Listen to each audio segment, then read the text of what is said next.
ஒரு வழியா இன்னைக்கு இவரை போய் பார்த்தாச்சு. எங்கெங்கேயோ இருந்தெல்லாம் இவரை பார்க்கறதுக்கு வந்துட்டுருக்காங்க. அவ்வளோ கூட்டமாக இருக்குது. பட் ஆனால் நான் இங்கே ஒட்டஞ்சத்திரம் பள்ளியில் இருந்துட்டு ஒரு டைம் கூட போய் இவரை நான் பார்த்தது கிடையாது.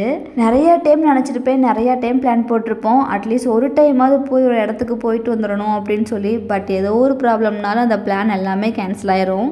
ஒரு டைமில் இன்றைக்கி என்னன்னாலும் பரவாயில்ல அங்கே போயிட்டு தான் வரணும் அப்படின்னு சொல்லி கிளம்பி கணக்கம்பட்டி வரைக்கும் போயிட்டுலாம் உள்ளே போக முடியாமல் ஒரு ப்ராப்ளம்னால திரும்ப வீட்டுக்கு வந்திருக்கோம்.